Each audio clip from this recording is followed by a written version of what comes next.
की बेटियां टिकटॉक पर नाचती हैं और इस कौम के शाहीन उन्हें बड़ी खुशी से देखते हैं। और यही बेटियां और बेटे जब वालिदैन बनेंगे तो सिवाय नाचने वालों के और क्या पैदा करेंगे, और ये माएँ क्या तरबियत करेंगी। हकीकत तो ये है कि बेगैरत हिंदू और यहूदी नहीं, बेगैरत आप हैं। आप पाकिस्तानी बेगैरत हैं। आप लोग वो कौम हैं जो वैसे तो सारा साल इमाम हुसैन के मुकद्दस नारे लगाती रहेगी, लेकिन जब वाकई में कश्मीर मैदान करबला बनेगा तो सारी कौम वही कूफा वाले बन जाएंगे जिन्होंने इमाम हुसैन से कहा था कि आप आए हम आपका साथ देंगे, लेकिन जब वक्त आया तो कोई अपने घर से नहीं निकला। फिर ये लोग तालिबान की मिसालें देते हैं कि तालिबान के पास कुछ भी नहीं था, कोई असबाब नहीं थे, लेकिन अल्लाह ने उन्हें फिर भी फतह दी। मुझे हैरत है कि ये किस मुंह से तालिबान की बात करते हैं। तालिबान को अल्लाह ने फतह दी थी तो उनकी गैरत, उनके ईमान, उनके तवक्कल, उनकी जिद्दोजहद, उनकी कुर्बानियों, उनके अज़म, उनके इस्तक़लाल और उनकी जिहाद की बिना पर। ना तो उनकी बेटियां टिकटॉक पर नाचती थीं, ना उनके बेटे गेम ऑफ थ्रोन्स और गानों और फिल्मों के शदाई थे, ना वो हराम खाते थे और ना ही वो नमाज कज़ा करते थे।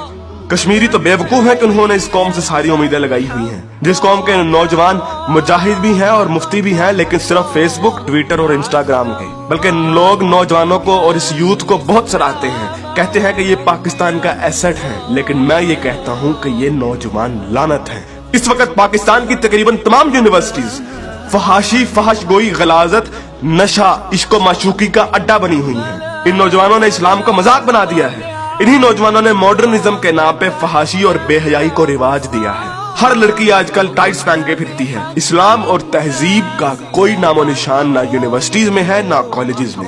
आज के लड़के गर्लफ्रेंड बनाने और लड़कियां बॉयफ्रेंड बनाने को फख्र समझती हैं। इन्हीं नौजवानों में चर्च और सिगरेट एक फैशन बन चुका है। हॉलीवुड के गाने और फिल्में और खुसूसी तौर पे नेटफ्लिक्स आज फैशन, मॉडर्न और पढ़े लिखे होने की अलामत है। और फितने सिर्फ शहरी इलाकों में ही नहीं, देहात में अक्सर मसाजिद खाली पड़ी रहती हैं। बमुश्किल किसी मस्जिद में एक सबसे ज्यादा नमाजी होते हैं। और झूठ, शरीकेबाजी, बदला और फसाद जितना देहात में होता है उतना तो शहरों में भी नहीं होता। अक्सर कॉलेजेस और यूनिवर्सिटीज के असातिज़ा फहश किस्म की जुगते लगाते हैं और बच्चों को बजाय अखलाकियात की तालीम देने के खुद बद अखलाकी की मिसाल बने होते हैं। और ऐसा क्यों ना हो जब टीचर 45 मिनट पढ़ाने के पैसे ले लेता है लेकिन 20 मिनट पढ़ाता है और बाकी टाइम या तो मोबाइल पे गुजारता है या जुगतबाजी में या मजाक करने में। तो जब असातिज़ा तक के पेट में हराम की कमाई होगी तो वो क्या अखलाक सिखाएंगे। और सबसे बढ़कर हम जिन्स परस्ती और लौंडेबाजी पे पने हुए मजाक इस कदर आम हो चुके हैं कि सोशल मीडिया पर चलने वाले बिलावल भुट्टो और शेख रशीद की मीम्स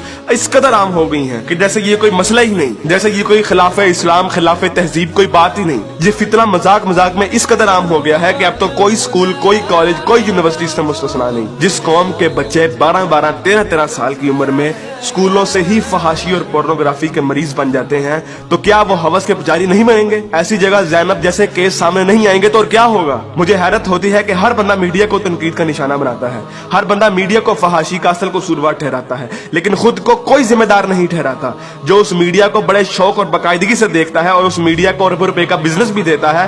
बल्कि टीवी और गाने तो इस कौम के लिए आज ऑक्सीजन बन गए हैं। आप अभी किसी नाई की दुकान पर चले जाएं, किसी दर्जी की दुकान पर चले जाएं, हत्ता कि किसी चिंची रक्षे को देख लें, सब जगह गाने और मुजरे चल रहे होंगे। तकरीबन हर बंदे के व्हाट्सएप के स्टेटस पर या तो कोई टिकटॉक की वीडियो या फिर गाने लगे होंगे। और सबसे बढ़कर बेशर्मी और हराम इस कौम में इस कदर सराहियत कर गया है कि अब तो नातों को भी म्यूजिक के बगैर नहीं सुनते, नातों तक के अंदर म्यूजिक लगा दिया गया है। हमारी कौम का तो मजदूर और गरीब बंदा भी उतना ही खबीस है कि जितना अमीर। हर बंदा हराम खाता और कमाता है, फर्क सिर्फ ये है कि कोई ज्यादा खाता है और कोई कम। मुझे बताइए कि कितने मजदूर और कितने गरीब लोग आप मस्जिद में देखते हैं? किसी बाजार में चले जाएं, मर्दों से कई गुना ज्यादा औरतें नजर आएंगी। औरत अब बाजार की जीनत बन चुकी है। इस इस्लामी मुआशरे में आज तक किसी को कुरान तर्जुमे से पढ़ने की तौफीक नहीं हुई, और अगर कोई पढ़ता है तो सिर्फ अपने मतलब के दलाइल ढूंढने के लिए। बरेलवी कुरान खोलते हैं तो ईद मिलादुन नबी को सही साबित करने के लिए, शिया कुरान खोलते हैं तो जुलूस और मातम को सही साबित करने के लिए, तबलीगी जमात वाले कुरान खोलते हैं तो सिर्फ तबलीग के दलाइल ढूंढने के लिए, औरतें कुरान खोलती हैं तो मर्दों को निगाहें नीची करने वाली आयत दिखाने के लिए, और मर्द कुरान खोलते हैं तो औरतों को पर्दा करने वाली आयत दिखाने के लिए। और बहुत सी अवाम तो ऐसी है कि जो सिर्फ और सिर्फ वजीफे करने के लिए कुरान खोलती है। यानी इन लोगों ने कुरान को अल्लाह की किताब नहीं बल्कि टेलीफोन डायरेक्टरी बना दिया है। अपने मतलब का नंबर निकाला और डायरेक्टरी बंद। उलमा भी इन लोगों को कुछ नहीं कहते हैं। हर जुम्मे पे उलमा सिर्फ फजाइल की बातें करते हैं, कभी लोगों को ये नहीं कहते कि बेगैरती से कैसे बचा जा सकता है। बदगुमानी से कैसे बचा जा सकता है, झूठ से और फ्रॉड से कैसे बचा जा सकता है। उलमा भी लोगों को नहीं कहते कि कुरान तर्जुमे के साथ पढ़ो और सुनो कि तुम्हारा रब तुम्हें क्या कहता है।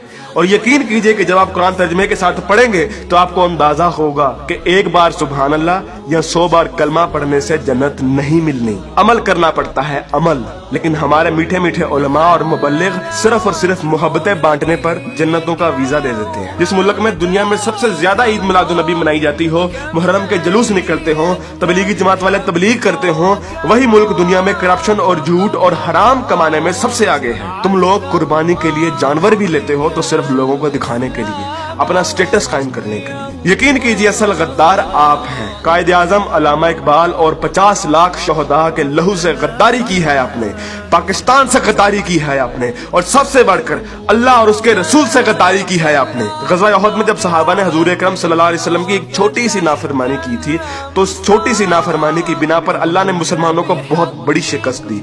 हालांकि वो सहाबा थे और अल्लाह के रसूल भी उनमें मौजूद थे। लेकिन आज आप लोग ये कहते हैं कि अगर जंग हुई तो आसमान से फरिश्ते उतरेंगे कतार अंदर कतार। तो पहले अपने अमाल और अपनी औकात देखिए और फिर बात कीजिए। ऐन मुमकिन है कि आप लोगों को इस तकरीर का कोई असर ना हो, क्योंकि जिस पेट में हराम, जबान पे झूठ, कानों में गाने और आंखों में हवस भरी हो, उन दिलों पर हक की बात असर नहीं करती। मैंने कभी इतनी बदतमीजी और सख्त अल्फाज से बात नहीं करनी थी, लेकिन यकीन कीजिए मैं बहुत मजबूर हूँ साफ साफ अल्फाज में अपनी कौम को उनकी हैसियत दिखाने के लिए कि असल में बदनामी के जिम्मेदार आप लोग खुद हैं, कि असल में जलालत आप लोगों ने खुद खरीदी है। ना तो आप कुरान के मोमिन हैं, ना इकबाल के शाहीन।